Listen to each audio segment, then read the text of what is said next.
your man, Louie Tee. Welcome to the 2018 NFL Draft Wrap-Up Series, where your man Louie Tee aims to break down all 32 teams in the National Football League's 2018 NFL Draft using our baseball grading scale: single, double, triple, home run. There are no strikeouts here in the Draft Wrap-Up Series, as we cannot tell how these players are going to pan out, and I don't want to discount any of these young men before they get their chance in the National Football League. And so we'll get a score for each and every single player selected in said team's draft.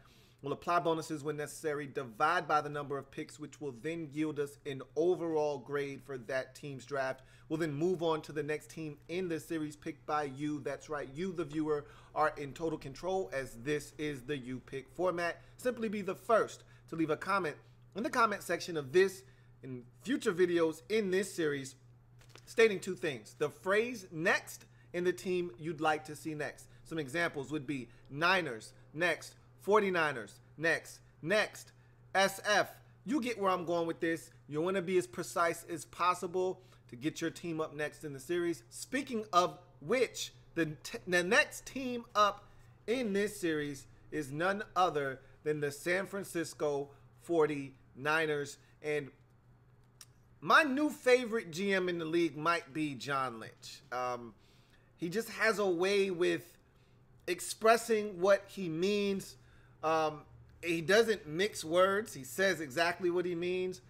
And really, this coach GM combination might be my favorite in the league right now. And it came out of nowhere. Remember, this time last year, these guys were just getting in the saddle in San Francisco and looking to turn around what had become a dysfunctional organization. And it seemed like they brought stability the moment they stepped in the building, that being Kyle Shanahan and John Lynch. And all of a sudden, we gave them so much praise for the draft that they had last year. It still was a disappointing season, but they make a very pivotal move that may be the point that we can look at and point to as the turning point in that franchise's direction over the next 10 years, potentially. We'll see. But they make the move, trading for Jimmy Garoppolo. He was given a fresh new contract in the offseason, a huge deal for a guy with limited experience, but they won a bunch of games to end the season. And so Jimmy G is going to be the guy in San Francisco. And so the first order of business for John Lynch and company in San Francisco was to get him all of the weapons and protection that he needs to be successful. They've done some things from a weaponry standpoint. Now they're looking to solidify things by giving him the protection he needs up front. And so they did that in this draft.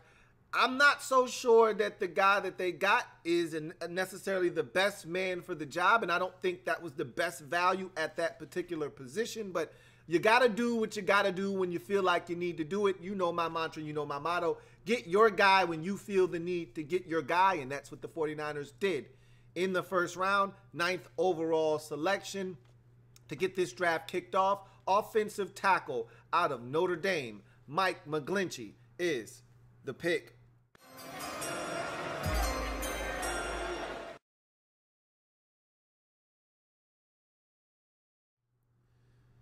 So, me being a Notre Dame Fighting Irish fan, I've watched quite a bit of Mike McGlinchey, so I have a pretty good perspective of what this guy is, what he brings to the table, and how he's going to fit into this 49ers offense. Now, the 49ers won the coin flip here over the Oakland Raiders, which pretty much gave them the opportunity to pluck the first tackle off the board in this draft. Remember, these two teams finished with the same exact record, these two teams being the Raiders and the 49ers. There was a coin flip by Rod Woodson in which the 49ers won. And so by virtue of that, they got the 9th pick. The Raiders got the 10th.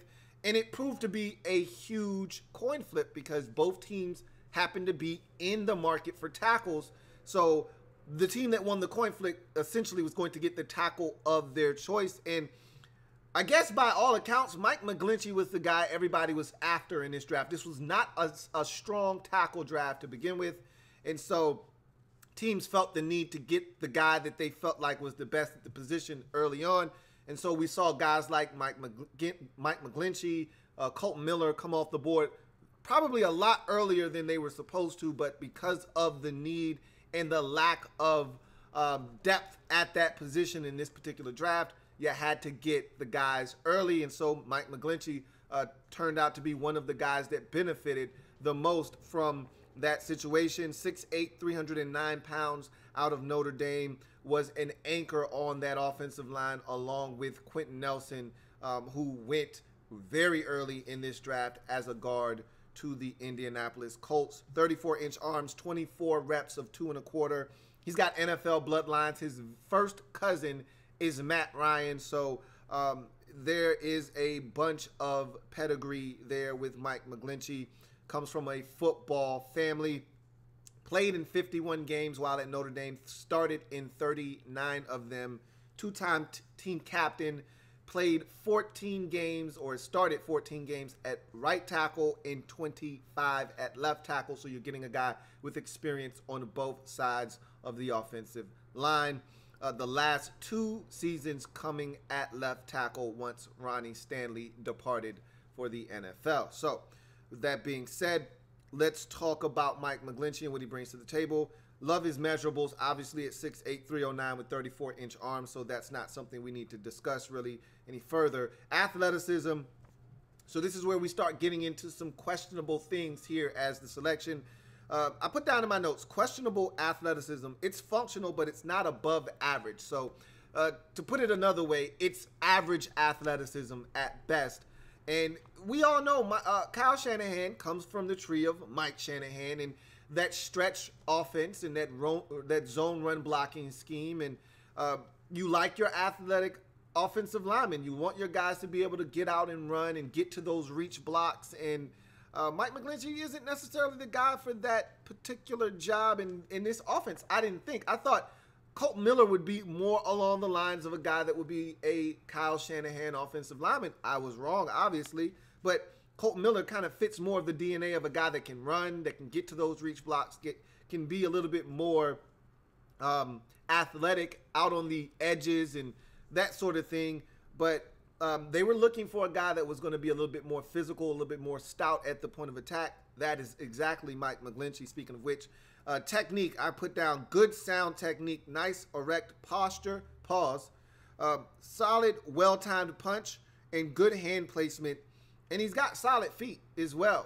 When he gets beat, it's not a feet thing. Even though I told you he's not the greatest athlete in the world, he's got great technique. When he gets beat, we'll talk about that a little bit later on. Anchor. Can be moved, but usually regains balance and stops momentum. I've seen this guy driven back, but he generally doesn't get pushed all the way back into the quarterback. You can push him back a few yards, but he'll normally dig in, anchor, bow the back, and find a way to stop the bleeding before it becomes too big of an issue. Solid balance, redirect, toughness. He's a tough guy, tough as nails.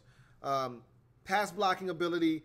This is the one area of weakness with Mike McGlinchey. If you're going to pick holes in this guy's game, the one thing that he isn't as strong at right now is pass blocking.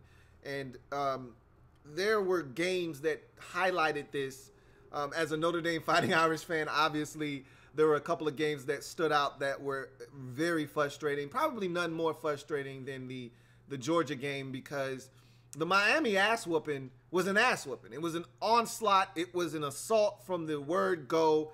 And those kind of games, when guys get beaten games like that, you just chalk it up to you're just getting your ass beat.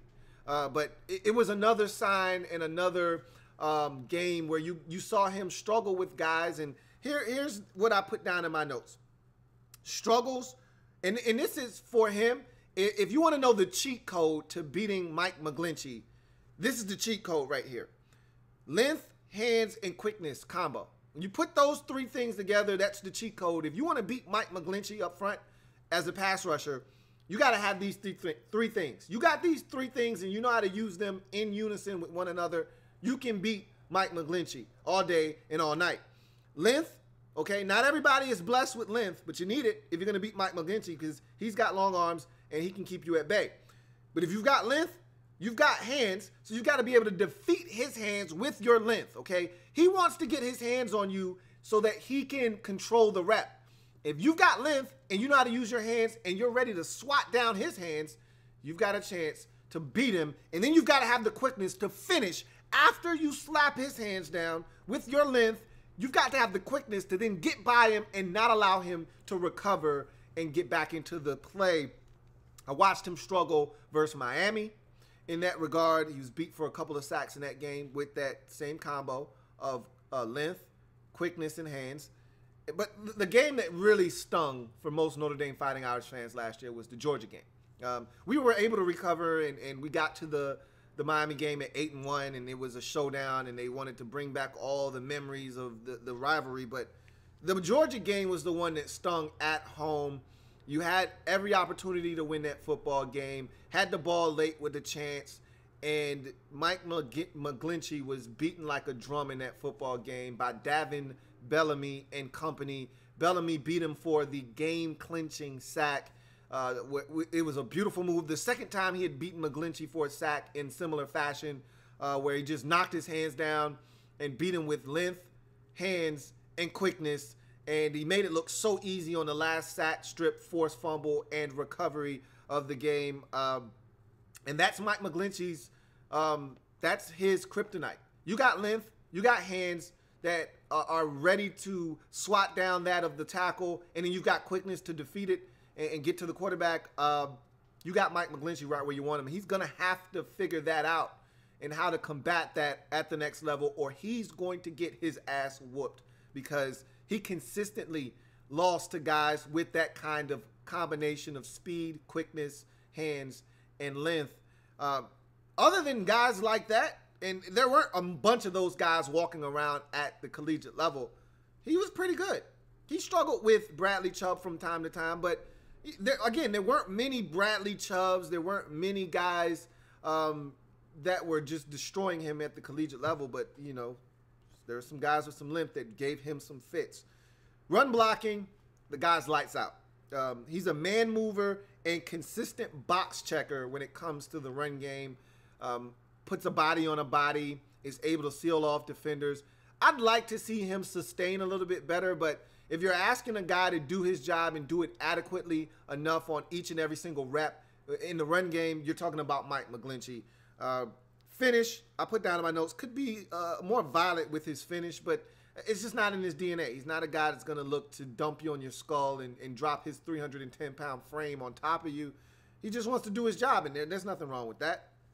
Awareness, he's got outstanding awareness, twists and stunts and blitzers coming late and things of that nature. Knows who to block, when to block them, does a really good job in picking those things up. Recovery, I put down in my notes, lacks the quickness to recover when beat by length, hands, and quickness. That same combo that I referenced, if he gets beat by that, generally he doesn't get back into the play if a guy has enough quickness to then get around and get up the field. It's the guys that don't know how to finish that if they beat him initially, he can still get back into the play and push them around the pocket or ride them inside and allow the quarterback to then go outside and create outside off schedule. But in any event, pulling, he does damage once he arrives, but he has to get there, okay? He's one of those guys that, again, if you're going to pull him, you better have a well-developed play. We saw this in the Miami game. I think the best example of him pulling, not getting there in a rapid enough fashion and plays getting blown up. And you could hear Chris Fowler and Kirk Herbstreit talking about how slow those plays were and how the Miami defense was just faster. And part of that was Mike McGlinchey trying to pull and just not getting there fast enough. There was slow developing plays. Guys were being able to get to the spot first. If you're going to pull Mike McGlinchey, your back is going to have patience, but the rest of the offensive line is going to have to do their job, hold blocks, and not allow guys to get into the backfield because he's not going to get there in a very quick manner. So once he gets there, he's going to do damage, but it's about getting him there, which, again, leads me back to my original point of this is a surprise for me because I thought Colton Miller fit more of what Kyle Shanahan likes to do from an offensive schematics standpoint. Availability, guy rarely missed games, if any, at Notre Dame. I can't recall too many where Mike McGlinchey wasn't in the lineup. So, you know you're getting a guy that's going to be there week in, week out. So that's Mike McGlinchey in a nutshell, though, man. Look, Really good football player. Was he worthy of the 9th overall selection? Time will tell.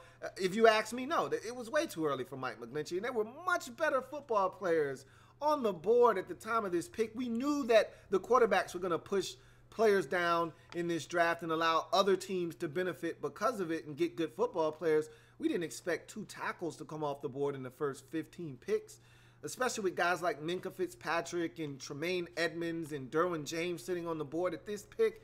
I just don't see how a guy like McGlinchey is the selection unless you have a dire need. Obviously, the 49ers felt that way, and they pulled the trigger in the first round. 9th overall selection. Offensive tackle out of Notre Dame, Mike McGlinchey, for me, is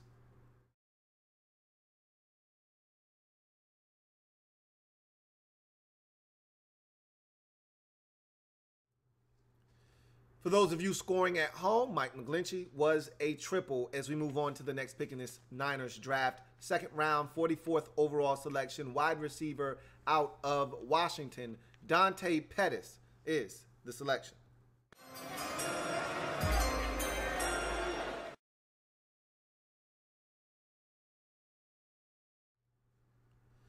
(6'1", 186 pounds stands Dante Pettis.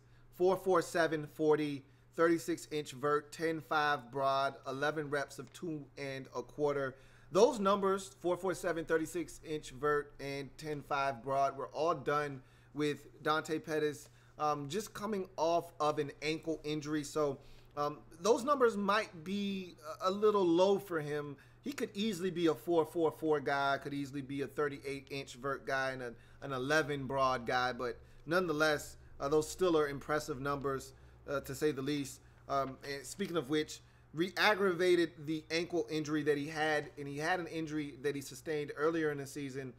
He re-aggravated it in the final game of the regular season in the Apple Cup versus Washington State, and it really affected him in the team's bowl game versus Penn State, and then it really affected him in all of the pre-draft workouts. No combine really for this guy. He was able to work out, though, at his own personal pro day. Athletic background, his dad was a Major League Baseball player and a damn good one. And his cousin is Austin Pettis, that played in the league for about 4 or 5 years and was a big-time receiver at Boise State. So NFL bloodlines and just athletic blood running through his body in general. So this is a guy that you know is a tremendous athlete. Career stats, 163 catches for 2,256 yards, 24 touchdowns, 15 receiving touchdowns in 2016. I think that was his breakout year when Washington was one of the best teams in the nation and made it to the college football playoffs. 9 career punt returns in his career for touchdowns, 4 in 2017. Set an NCAA record for most career punt returns in a career. So the guy is not only a dynamic receiver, but also gives you some tremendous value as a dynamic special teams player, which I think the 49ers also valued when making this selection. Remember, they traded up to get Dante Pettis in this draft, so they thought very highly of his skill set. As we get to those exact skills sets here. Measurables, not the biggest guy in the world at 6'1", $186. So that's not a tremendous pro for him, but it's one nonetheless. Hands are really solid, does pluck the football out of the air, will go and get it. So love his hands. Good speed, as I talked about and mentioned. Sub 4.5, 40 guy, can definitely run. Quickness and suddenness, acceleration, and route running. Let's talk about all 3 of those things, because I think that's also something that Kyle Shanahan loved when selecting Dante Pettis. Kyle Shanahan is a stickler for guys being precise in their route running. That's why he loves Pierre Garçon. Loved him in Washington, brought him along here in San Francisco. Pierre Garçon is a very precise route runner. If he's got to go 12 back to 10, Pierre's going 12 back to 10. There's some times where Pierre drifts on routes and things of that nature, but Pierre always comes back to the football, which is very key in this league. Dante Pettis is one of those guys. Can't tell you how many times I watched him break a dude off with a double move. Real quick suddenness there. A really good separator in his routes. because of the ability to use that quickness and suddenness at the stem of routes. That's why those double moves are so effective, because he gives off the indication that he's going inside when he's really going to the outside, or he's really going up the field on a sluggo. So he does a really good job of separating with quickness and suddenness. His acceleration, it really benefits him when he decides to take it up top and go take the top off of defense with a 9-ball or a post. He wins on those routes very often. Watched him do it against Rutgers. Watched him do it. Hell, remember he beat Alabama for a touchdown early in that game where it looked like Washington might actually have some juice in that game. Pettis was the one to get behind Marlon Humphrey and get into the end zone. So he can definitely run. That acceleration is on full display, not only there, but also as a punt returner when he gets a chance to open up and run. Physicality and toughness, he's solid in those departments. He'll go over the middle, but that's not necessarily what you're looking for from your 6'1", 186-pound framed receiver. Run after the catch, obviously, when he gets the football in his hands, he turns into a punt returner, so he's dangerous with the football in his hands. Leaping ability, high pointing the football, not his strongest attribute. I did see him do it on tape, so I know he's capable, but not something that you're looking for Dante Pettis to be doing very often. A solid catch radius, especially, I can't tell you how many times I saw him snag the football with one hand on tape. Not all the time did was he able to get his feet in bounds, but just the fact that he was able to go out, stretch out one of his arms, and secure the football shows that this guy's got quite the catch radius. Ball tracking, I just talked about one-hand grabs, talked about him going and getting the deep ball. He can go and track the football. Blocking, he's iffy in that department. You really don't know. Like I said, he's a hot and cold blocker. Guy that may block, may not block. You just don't know what you're going to get there. Dependability and clutchness. He's a guy that they trusted to throw the football to. Jake Browning trusted Dante Pettis in getting him the football in some crucial situations. Versatility, obviously, with the punt return ability, this guy is a weapon on the football field. Good sideline awareness and solid production throughout his career. So I understand why the 49ers made the move to go up and get Dante Pettis. I think off the strength of him just being a receiver, this is probably a double move. But then you add in the special teams prowess and what this guy brings to the table immediately as a punt returner, and all of a sudden, this probably blossoms, not probably, this does blossom to a triple here with Pettis.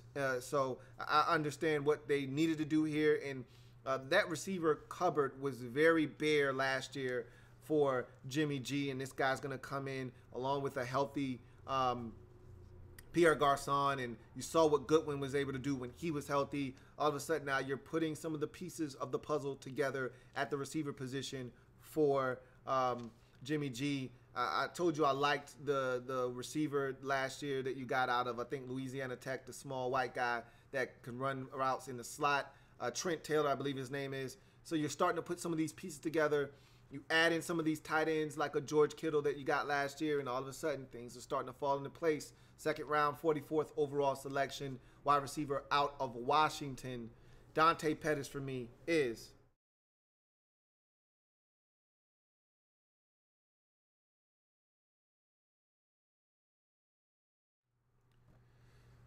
third round, 70th overall selection, linebacker out of BYU, Fred Warner is the pick.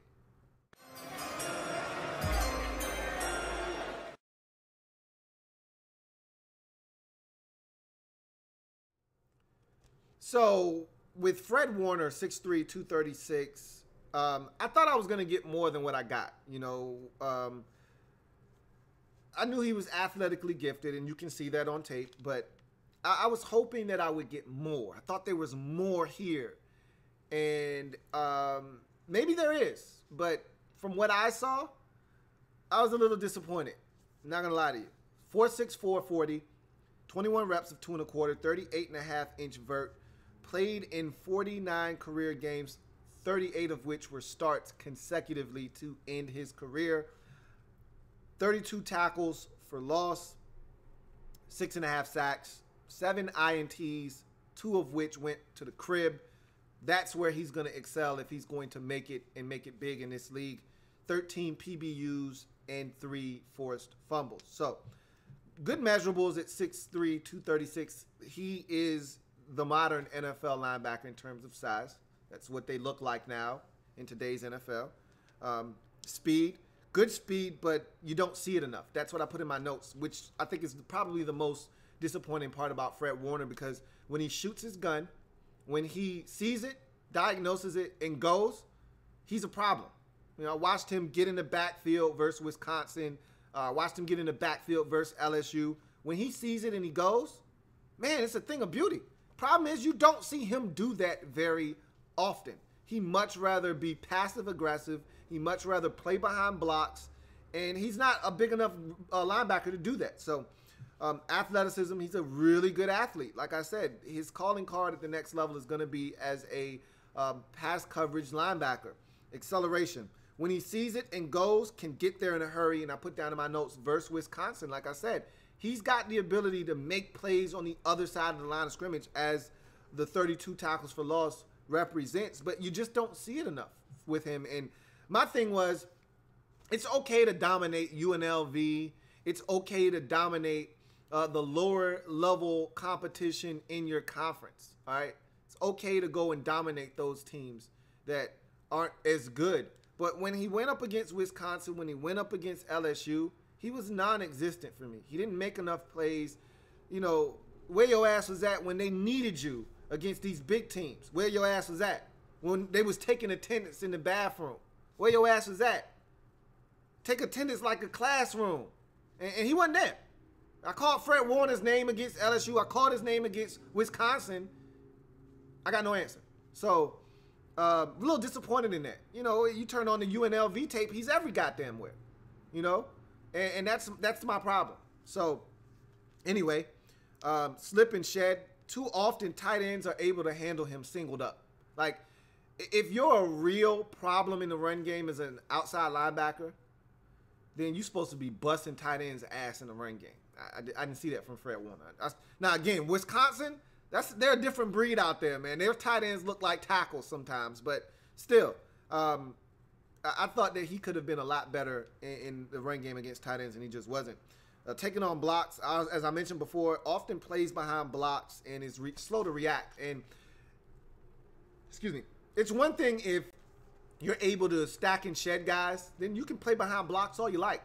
But when you get blocked and you don't get off of those blocks, you can't afford to wait to get blocked because you're not going to be in the play.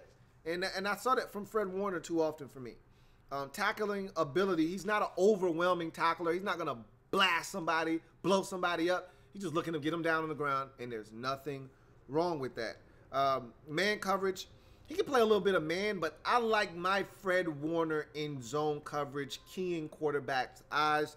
That's where I think he's going to make his living in this league. I think I put down in my notes, calling card will be as a zone dropping coverage linebacker. He can run, and if you need him to play some man against tight ends running up the seam, he can do that. But I watched him against UNLV pick a pass off late in that ball game to secure the victory and put the exclamation point on that one. Beautiful zone drop, read the quarterback's eyes, undercuts the route, picks it off, stays in bounds, tight ropes the sidelines, and gets into the end zone. He has the capability to do that. Again, 7 INTs, 2 to the crib tells you that this guy has a penchant for being where he's supposed to be and breaking on footballs and making plays. So I think that's where he's going to benefit the 49ers the most. That's where he's strong right there, is in zone coverage, and just in coverage in general, but more specifically zone coverage.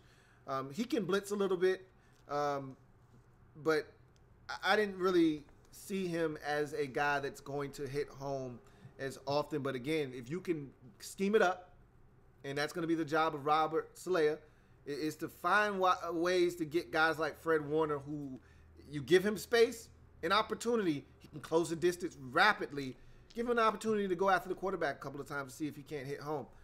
Good range. Like I said, just disappointed I didn't see this guy open up and run, because when I did, I didn't get to see it enough. When he did, he was a dynamic football player, and I was expecting that, and I didn't really get that, especially against the upper-level competition.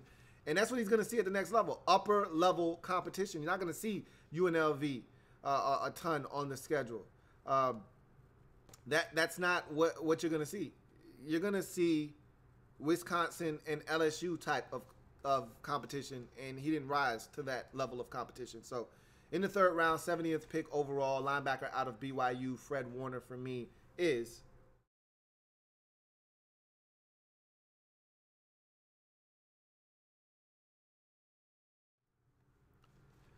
for those of you scoring at home, Fred Warner was a double. As we move on to the third round, 95th overall selection, a defensive back out of Southern Miss, Tavarius Moore is the pick.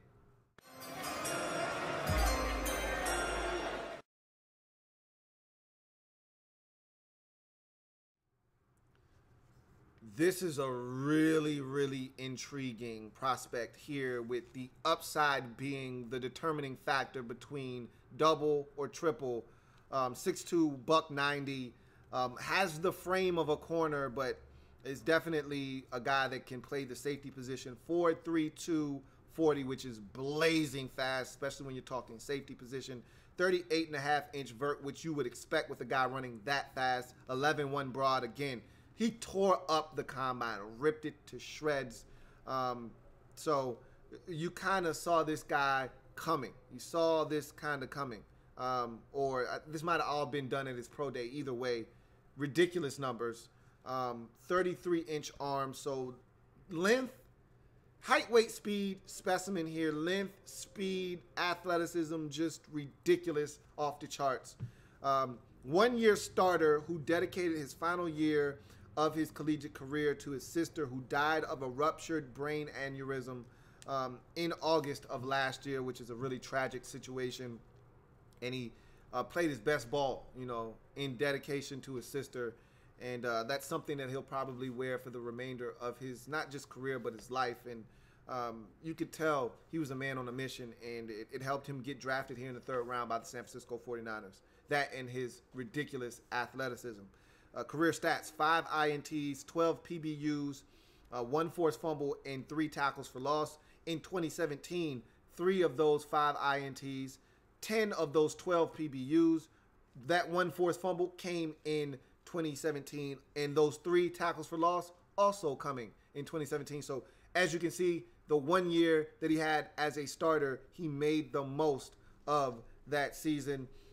Measurables: he's got a cornerback build. If you're gonna nitpick with him and say that there's a issue here, that would be the one issue, is that he's got a cornerback build. He's gonna put on more weight. And I don't think that weight's going to – he's running a 4.32. So if he puts on 10 or 12 pounds, is that really going to affect him? I mean, the guy's running a 4.32. He puts on 12 pounds, and let's say he's running a 4.4 flat. Who gives a shit, right? So he's got a cornerback build, but he can put on weight, and he will put on weight. His frame can stand to put on more weight, and he will. Speed, it's – put down in my notes, stupid fast, and plays that way as well. So there's no doubt in my mind that this guy can get to any point on the football field with ease. And he's so raw that this guy's only going to get better. Athleticism, tremendous fluidity in his hips, and leaping ability. I was so wowed by his ability to just flip his hips. It was so effortless. He didn't waste any motion. He was able to be right there. And you saw some of the rawness come out, and I watched him against Tennessee and Florida State, and he made some amazing plays in both games. In the Tennessee game, there's a receiver running a post route right over the middle, one-on-one, and he flips his hips, and he's right there in the hip pocket, and you can tell he's raw because he didn't realize just how good of a position he was in, and so he puts his hand on the hip of the Tennessee receiver, turns him for no reason. He's right there, right in great position. If the ball was thrown where it was supposed to be, he would have picked it off. And instead it was thrown a mile high, and he panicked. And for what? I don't know. He was right. He couldn't have been in better position. So that's the rawness that you see with Tavarius Moore, but the athleticism is stupid. It's dumb. Acceleration, great burst downhill. When he takes off, he takes off. Agility and change direction, can turn, locate, flip hips, open up, and drive on routes. So he's got the holy grail of what you're looking for in terms of change of direction and agility as a cover guy at the safety position. Anticipation and awareness. There's a play versus Florida State where he's in zone and they run a hard play action fake to the outside, play action fake boot to the outside, and they're trying to run a concept where they're running 2 over routes. And the first over route is almost like a collecting route. Collecting being you're trying to take all of those defenders away from where you're trying to go to the football with the football. And so the first route was a collector route with the tight end running a deep over route. The second route was Arden Tate running a deep post over the middle of the field. And so that was where the quarterback was trying to go with the football in Blackman. And Tavarius Moore was running with the tight end. At the last second realizes this is a decoy, stops, turns, pivots, and then in one smooth motion leaps into the air with that 35.5-inch vert and knocks the football away. If he doesn't do that, that's either a 35-yard completion or that's a 65-yard touchdown. One or the other, you pick. So it's those kind of plays that get you excited when you watch this guy. There's a pick versus La Tech where he just jumps the route. I mean, anticipates what's going on, steps in front of it, picks it off, takes off for a touchdown. That's what this guy brings to the table. Does look, locate, and contest, which you know I'm a huge proponent of. Ball skills. He's got nice ball skills. I talked about the pick versus Louisiana Tech. He's got another nasty pick versus Louisiana Lafayette where he just climbs the ladder, goes up, and takes the football. It's mine. Give me that. You don't know what to do with that, shorty. Let me get that. And so he can go up and get it. Tackling and willingness to tackle. Very willing tackler, although he can be OC at times. He will come up out of control like a bat out of hell and just completely miss the ball carrier. I've seen him do it numerous times. But I love the effort, and I love the fact that he's not afraid to throw his 190-pound frame in the fray. Good in man and zone coverage alike. I like him in both situations. He's got good coverage in terms of the field and his range. Versatility, he's a box guy, so can come in and give you some box support as a strong safety, but obviously can play single high free safety with that athleticism. Can drop over the slot. Like I told you, he's got cornerback tendencies. And then, of course, special teams was one of his calling cards while at Southern Miss, and that's something else he's going to help the 49ers out with. With that kind of speed, this guy is made to be a tremendous gunner, so he's going to help them in that department as well. Good toughness and durability.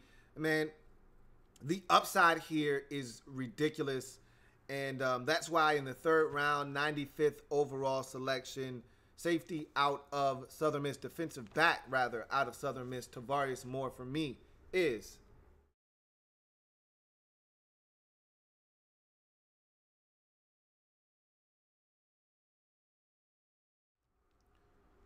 for those of you keeping score at home, Tavarius Moore was a triple as we move to the fourth round, 128th overall selection.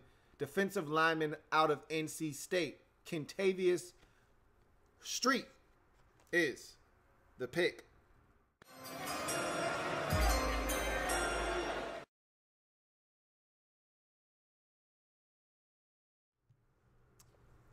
For those of you longtime San Francisco 49ers fans, this particular pick here scares you because it reminds you of the Trent Baalke all ACL team that he was compiling in those drafts where he would take guys, and the 49ers were so talented at the time, he could afford to draft and stash. And it came back to bite the 49ers as guys eventually didn't come back the way that they would hope from these injuries, and they ultimately realized that they wasted picks. Whether you're talking Tank Carradine, who was okay, but never really lived up to what you thought he was going to be coming out of Florida State. Brandon Thomas, the guard you took out of Clemson that tore his ACL in a pre-draft workout. Or, of course, Marcus Lattimore, a guy that everybody was rooting for out of South Carolina, but just never was able to overcome all of the injuries he sustained. So this one kind of scares you because Kentavious Street tore his ACL in a pre-draft workout for the New York Giants, which we knew was going to see his draft stock plummet. We didn't know how far, and the 49ers were gracious enough to stop that plummet in the 4th round. And this is a really solid 5-tech right here. 49ers, they see that he's not going to be able to help them in 2017. And so this is a pick for 2018. Or he's not going to be able to help them in 2018, excuse me. This is a pick for 2019. So look at it as an additional 4th round pick next year because he's not going to help you this year. 6'2", 280 out of NC State's got a real nice, well put together frame. Pause. 33-inch arms, 4'8", 740, 28 reps of 2 1/4. So the guy's a good athlete, physically built, strong, looks the part. Played in 50 games, started 35 of them. 20 career tackles for loss, 9.5 of which are sacks. 7 PBUs, 2 forced fumbles. Has career starts at both defensive end and at defensive tackle, which benefits you in your 3-4 defensive scheme. To me, he can play, if you're playing a 4-3 or a 3-4 base, it doesn't really matter. Whatever you decide to do, you can kick this guy inside. I actually think he's more of a problem inside as a rush defender than he is outside. I think in situations where you go nickel and you're looking to get your best pass rushers on the field, this is the perfect situation for a Kentavious Street where you just kick him inside to a 3-tech and you allow him to rush. I don't know if you necessarily want him in those positions on 1st and 2nd down when you're expecting runs. You've got big trees in the middle for that. But when you're looking to get after the quarterback and you're trying to put your best pass rushers on the field, I wouldn't mind seeing Kentavious Street kick inside as a rusher on a 3rd down. But that being said, measurables, low center of gravity, well built, as I mentioned before, athleticism, good athlete for his size. We don't know what he's going to look like after the ACL surgery. So post-surgery, we don't know what kind of athlete he'll be. We assume that he'll come back same as before, if not brand new and even better, because, you know, modern science and technology with these surgeries, especially ACLs, generally guys come back and they're stronger than they were before. This isn't an ACL or something catastrophic where you're wondering, is a guy going to come back to be the player that he once was? It's an ACL. Guys usually come back from that pretty well. And he was playing at around 290 at NC State, so he's a really good athlete for his size. Gap and sound, responsibility sound, I put that down for awareness. He does a good job of staying home on the backside of plays, is where he's supposed to be, when he's supposed to be there. Point of attack physicality. I can't tell you how many times I watched this guy bench press offensive linemen with ease. Stand them up in the hole, stack them. Doesn't necessarily do the best job of shedding, but does a really good job of holding at the point of attack. Ability versus the run, like I said, solid in the run game. He was a part of that quartet up front at NC State that was just dominant for the Wolfpack.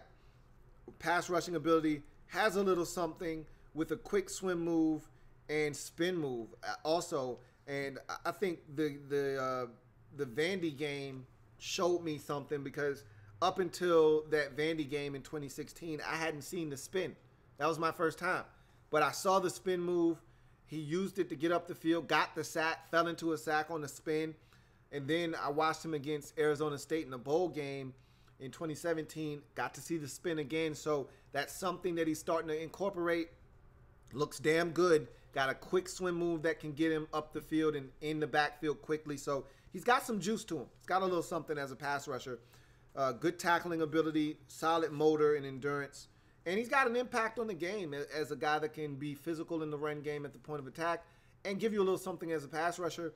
I like him, like I said, more so as an interior pass rusher than I do as an edge pass rusher. But we'll see what the 49ers have in store for him when he's finally available and healthy in 2019. But in the 4th round, 128th overall selection, defensive lineman out of NC State, Kentavious Street, for me, is...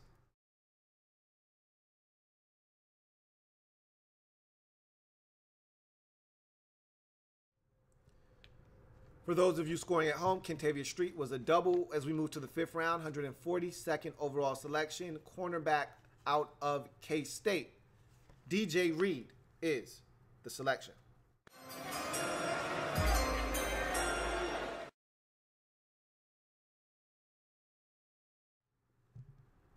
So DJ Reed, right off the bat, 5'9", buck 88, screams slot, right? This guy played out wide at K-State and did a hell of a job in doing so. Was one of the better corners in the Big 12. And he held his own against some stiff competition. You know, that's a conference that loves to throw the football. K-State, one of the few teams that actually plays a little bit of defense, still would give it up. But DJ Reed was part of the reason they were able to play a little bit of defense. 4'5", 140 for DJ Reed, 36.5-inch vert, 10.6 broad, 11 reps of 2 1/4. He was a JUCO transfer, stayed there 1 year, transferred to K-State, decided to bolt to the NFL after his junior season.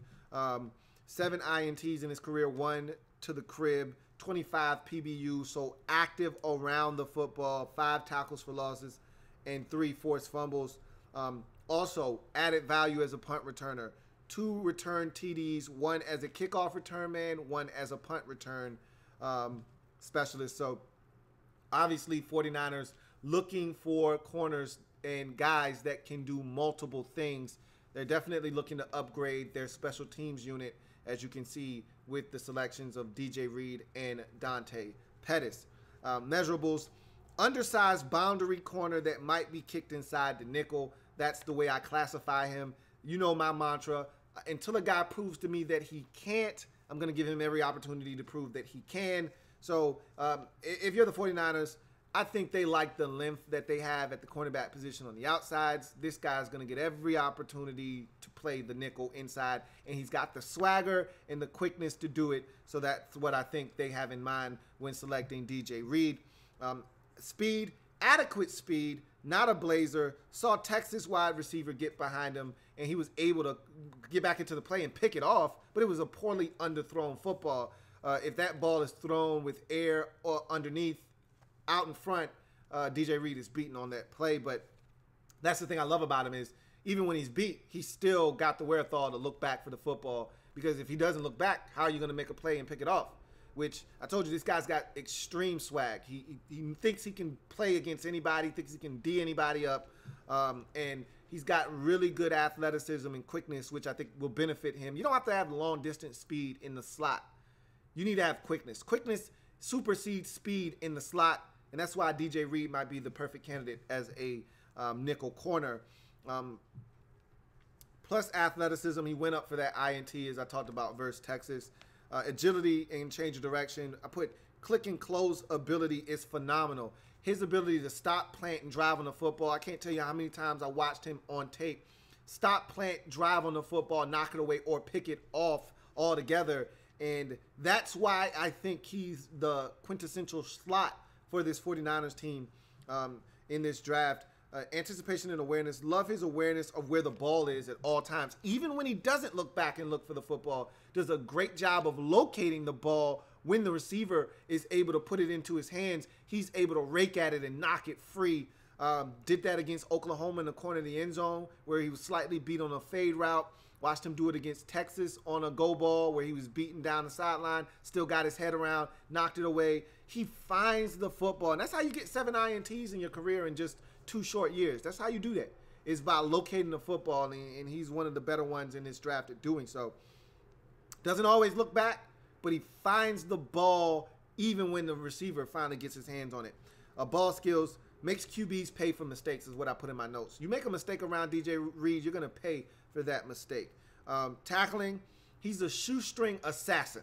All right, he's not going to size anybody up. He's looking to grab your ankles and get you down. Like I told you, I don't give a shit how you get a guy down. Just get him down. DJ Reed is looking to get you down by your ankles and shoot your cuffs. Man coverage, love his feistiness in man coverage, man. He'll fight you tooth and nail. Even though he's 5'9", a buck 90 essentially, he's gonna fight your ass and give you everything he's got in man coverage. I like him in zone as a ball hawk though, because anytime he's got his opportunity and a chance to see ball, see man, he's going to make a play on that football. So he's got a ball hawking mentality, especially when in zone coverage. Blitzing capabilities, I watched him blitz a couple of times. That's something I think that you may be able to do with him in the slot. So I love the fact that he did that at K-State, because I think that's something he may feature in as a pro at the next level in the slot versus coming from outside as a boundary corner blitzing. And as I mentioned before, he gives you some versatility as a return man, as a punt and kickoff returner, in addition to playing the cornerback position. So a lot here to like in the 5th round with cornerback DJ Reed in the 5th round, 142nd pick overall. DJ Reed for me is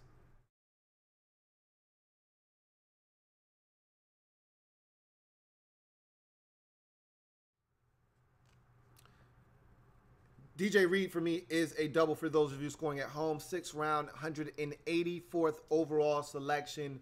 Defensive back out of Florida, Marcel Harris is the pick.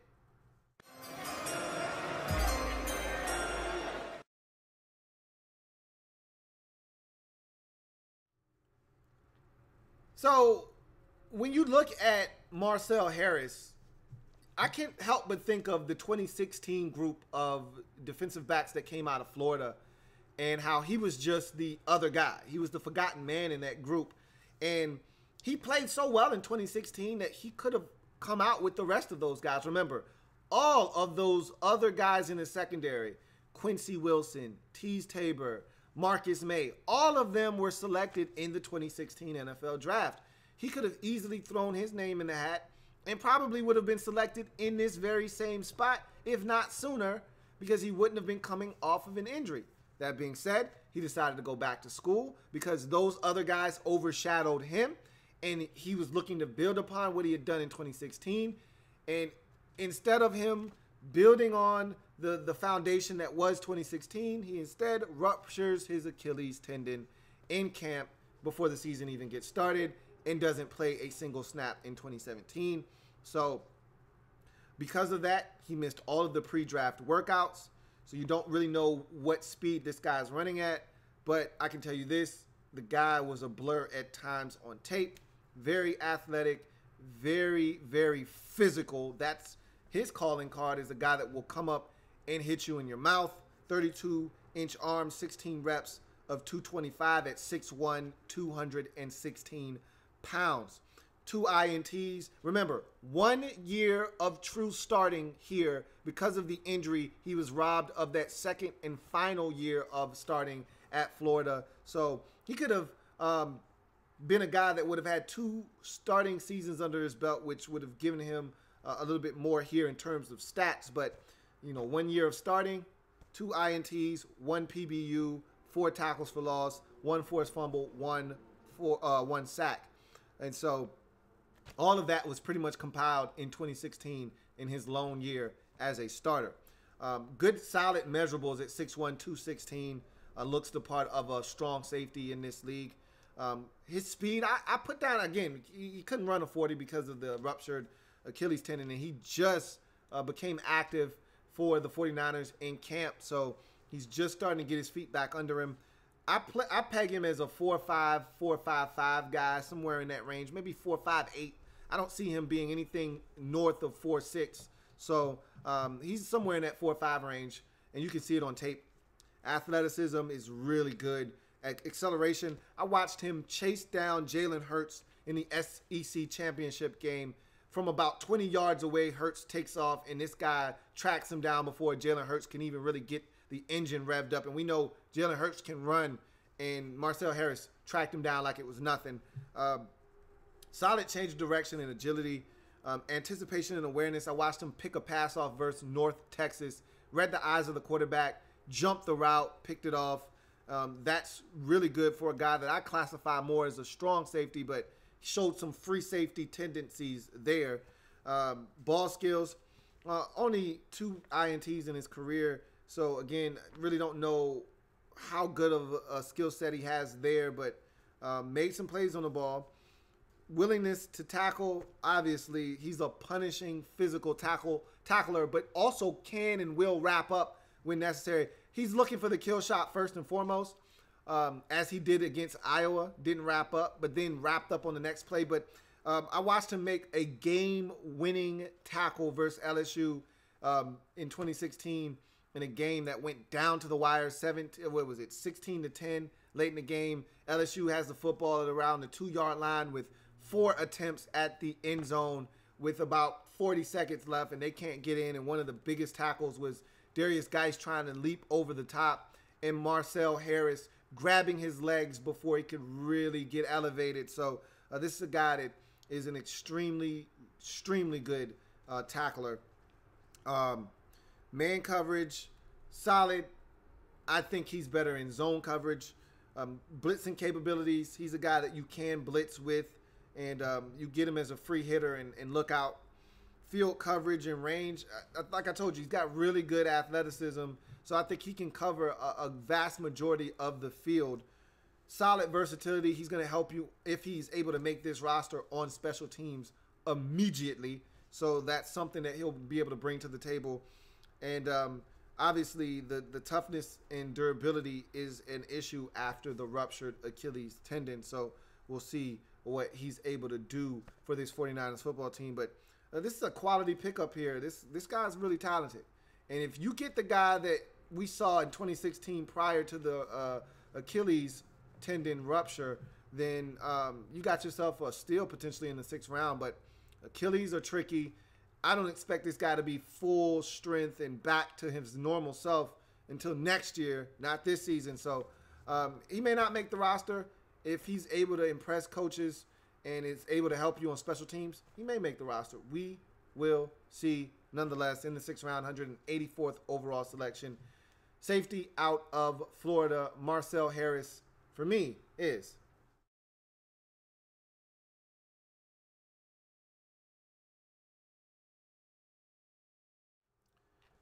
For those of you scoring at home, Marcel Harris is a double. 7th round, 223rd overall selection, defensive lineman out of Temple, Julian Taylor is the selection.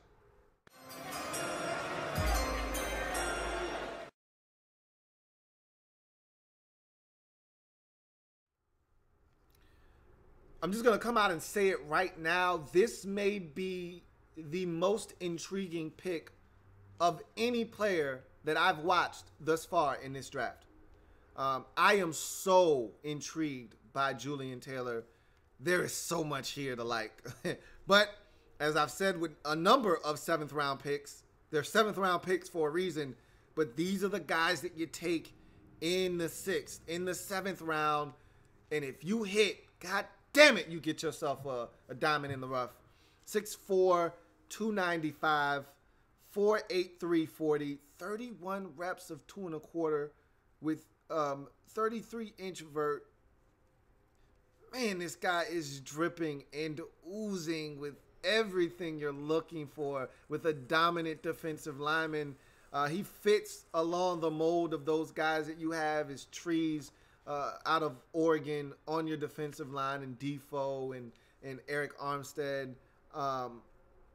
Gosh, this guy could really be a problem at the next level. But here's the problem. Here's why he's here in the 7th round. Guys played in 15 career games in 4 years. 5 career starts in those 15 games. Why did he only play in 15 games? Why does he only have 5 career starts in his career? If he's this athletic, if he's this long, pause, if he's this intriguing, why does he only have 5 career starts? Well, in 2015, he suffered a knee injury in the first game of the season that put him out for the rest of the year. Then came back in 2016 and played in 2 games before sustaining an injury that would sideline him for the remainder of that season. So you're talking about a guy that has been injury prone throughout his career. Did manage to play most of the season in 2017, however. And really, that's where he compiled all of his stats. 1 year of starting, essentially. And again, didn't start all the games in 2017, but 1 career sack, 11 tackles for loss, 10 of which came in 2017. So again, all of his damage was done here in 2017. 4.5 tackles for loss in a game versus UCF. Remember, they were undefeated in 2017. So that was the game that put him on the map. So, you know, I had to go watch that game. I thought he did some exceptional things. And measurables, 6'4", 295. Yeah, come on. Yeah, athleticism, he's stupid. He's stupid as an athlete. He's freaky, man. Look, I watched him get up the field with a swim move, beat the guard, split a double team, right? The running back then sees him coming up the field, so sticks his foot in the ground, tries to cut back. Julian Taylor then stops, turns, pivots, spins back into the running back who's trying to run away from him because he penetrated so quickly, and tackles him for a 3-yard loss. Folks, that's next level shit we're talking about here. Some high quality shit, man. Like, most dudes that are first round picks aren't doing that. That's some high quality next level shit, man. That's what this dude is doing. You watch this guy and you watch him in some of these games, and you're floored at what you see. Don't kill me. I'm just the messenger. Solid hand usage to defeat blocks. Good awareness of what's happening in front of him. He sees the ball carrier, knows where he is. Really good at the point of attack. Does a really good job of bench pressing offensive linemen, standing his ground. Solid redirect, can change direct. I just told you the guy stopped, turned, pivot, and spun and made a tackle on the running back. Who's doing that? Ability versus the run is dynamic at times. I don't want to make this guy out to be, you know, Bradley Chubb. Okay, that's not what I'm trying to do here. But what I'm telling you is this guy is a unique skill set. And the only reason that this guy is sitting here in the 7th round is because of his injury history. And nobody really got to see this guy play. All right? If I'm telling you right now, if this guy had played 3 years out of his 4 years at Temple, if he'd played 3 of those years, compiled the numbers that his skill set says he would have compiled, I mean, the guy had 4.5 tackles for loss against an undefeated team. He had 10 tackles for loss in 2017 alone. You extrapolate that over 3 seasons, this guy would have had probably somewhere in the neighborhood of 25 to 30 tackles for loss. Probably would have had somewhere in the neighborhood of 7 to 12 sacks. This guy would have been a freak. This guy wouldn't have been here in the 7th round. I'm not saying. I'm just saying. Pass rush ability, he's lacking in that department right now because he's still so raw, doesn't know what the hell he's doing. You get a coach that can coach this dude up and mold him into a pass rusher, give him some extra moves to work with. We could be dealing with a monster here, man. I'm not saying, I'm just saying. Look, I said all of that to say this. He's a 7th round pick, got an injury history that's not favorable, but if this guy can stay healthy, man, I watched him morph into, he looks like a nerd. You look at this guy and you look at him when he first got to Temple, he looks like a nerd. He looks like a Poindexter, about a 250-pound Poindexter. And he went from that guy into a 295-pound behemoth with all the athleticism you could ask for. Listen to what I'm saying to you, man. Dude is 300 pounds running a 4.83. Think about that for a second. If you don't get that, you need to wash your face and get your mind right.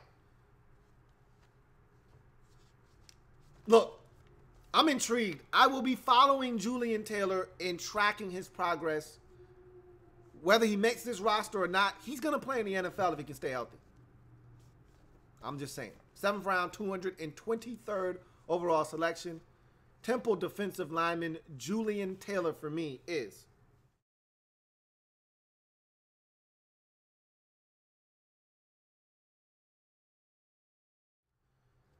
For those of you scoring at home, Julian Taylor is a double to wrap up this 49ers draft in the 7th round, 240th overall selection. Wide receiver out of Middle Tennessee State. Richie James is the selection. Never, ever trust a man with with 2 first names.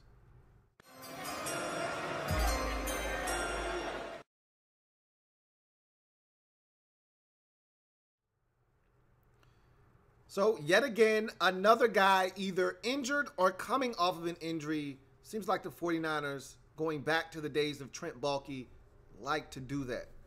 Sometimes you get value with these guys. Sometimes you don't. Buyer beware. 5'10", buck 83 stands Richie James. 4'4", 40, 6 reps of 2 1/4. So, not the strongest guy in the world. 35.5-inch vert, 10-1 broad. Ankle injury and broken collarbone. Cut his 2017 season short after only 5 games.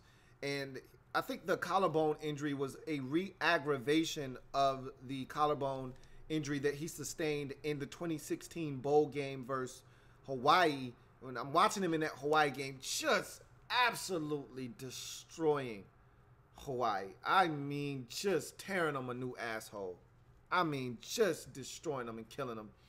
And at the end of the game, with less than 2 minutes left in the game, he goes up, snags a football, comes down, and he's grabbing at the shoulder.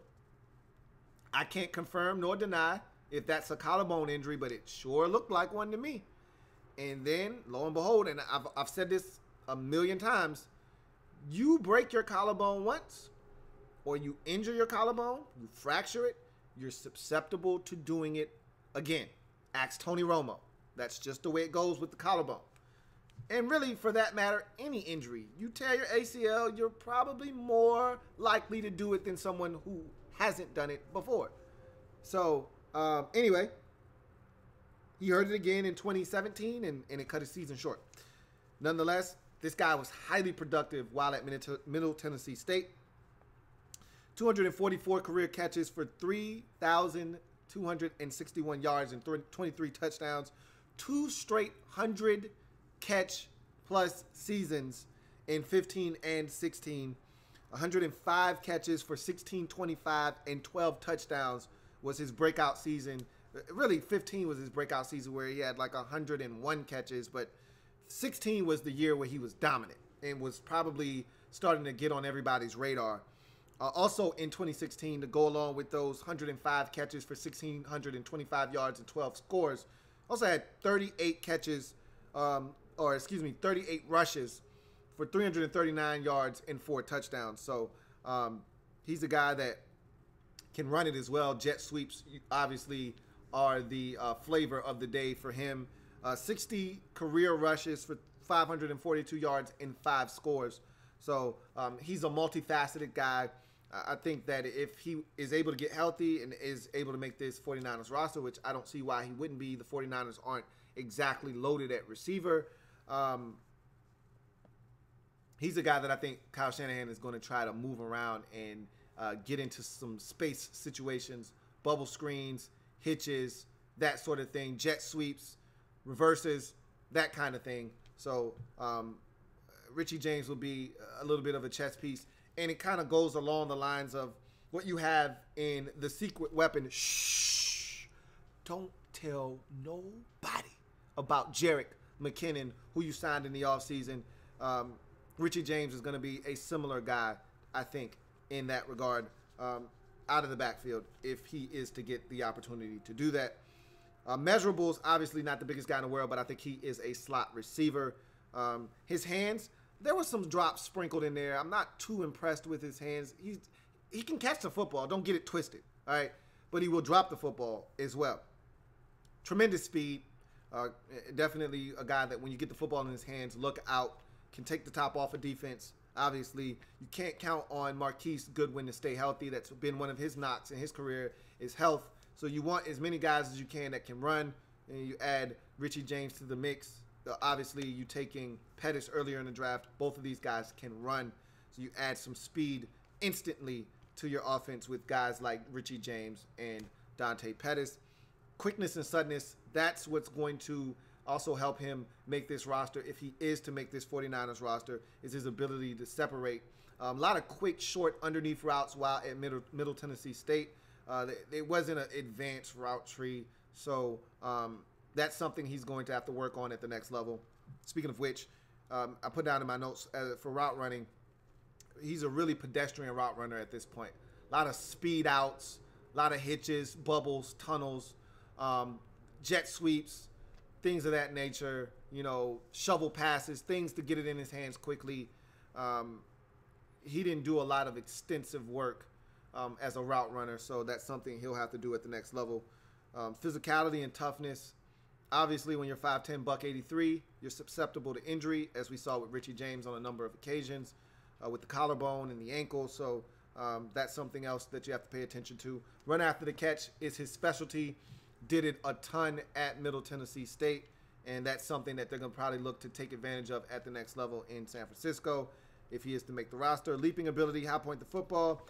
The pass that he initially injured his collarbone on against Hawaii was on a pass where he literally extended beyond his frame. I don't even know how the hell he caught this football, but he went up, used every inch of his vert and every inch of his reach to go get that football. So he gives you a little something in this small package to go get the football, but does not have a tremendous catch radius at all, which is one of his cons. Along with blocking, don't ask Richie James to block. I told you never, ever trust a man with two first names. Ball tracking, he's solid in that department. Dependability and clutchness, again, I don't necessarily trust a guy that I saw drop the football as many times as I saw Richie James drop it on tape. So I wouldn't trust him necessarily in certain situations. But again, I think those were concentration drops, not a sign of a guy that doesn't have good hands. Versatility, he's a guy that can play in a slot, do the jet sweep thing out of the backfield, so he gives you a number of different dimensions there. Also was a punt returner, but never returned one for a touchdown. So I think you have other guys on the roster that can do that better than Richie James, but just another guy that can do that. So you see the 49ers were really looking to upgrade their special teams via this draft. Sideline awareness and production. Production was off the charts while at Middle Tennessee State. So that's Richie James and this 49ers draft in a nutshell. 7th round, 240th overall selection. A wide receiver out of Middle Tennessee State, Richie James, for me is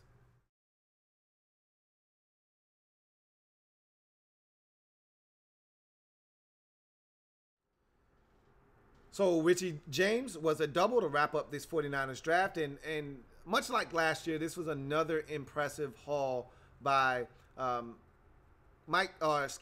Shanahan and John Lynch and company. They're building this roster the way that they envision it to be, and now they got the quarterback. Now they feel like with Joe Staley and Mike McGlinchey, they've got the bookend tackles.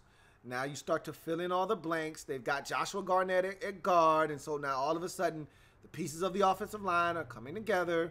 You look at the running back position, you go out and get the secret weapon known as Jerick McKinnon, and all of a sudden you like some of the guys that you had, Mostert and all of those guys you had last year. You add in some of these receivers and Pettis and Richie James potentially, and you get Pierre Garçon back healthy, and all of a sudden the receiver position comes to light. The tight end position with George Kittle and company, you like what you got there. You've got the fullback from Baltimore that's a Swiss Army knife. Offense coming together, defense coming together, special teams now with Pettis as a guy that can return, a guy like Tavarius Moore as a gunner. All of a sudden, all aspects of this 49ers team starting to come together. We'll see if they can put it together in 2018. A lot of expectations this year. I'm not necessarily buying what they're selling from an expectation standpoint. I'm hitting the pause button there, but you gotta like what Kyle Shanahan and John Lynch have done in their first 2 years of reconstruction in San Francisco. If you want the scores for each of these players individually, go to the website LouieTeeNetwork.net. Make sure you're checking out the podcast, Louie Tee Network Podcast, on iTunes, on Stitcher, on Google Music Play, and of course on the website LouieTeeNetwork.net. If you want to donate to this channel, if you want to find the podcast, if you want to find the website, all of the links are down below in the description of this video. And furthermore, here is how I felt the 49ers did in this draft overall.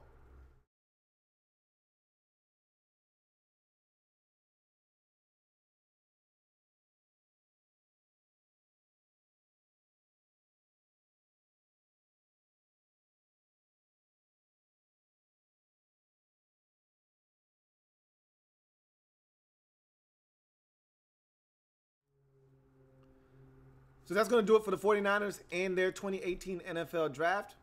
And that's going to do it for me, your man Louie T, here on this draft wrap-up episode. Plenty more where this came from. So make sure you like, share, and subscribe to the channel if you haven't already done so. Remember, we're changing the game over here, one video at a time. So continue to check us out. I appreciate you. I'm your man Louie T, signing off. See you next time. Have a good one.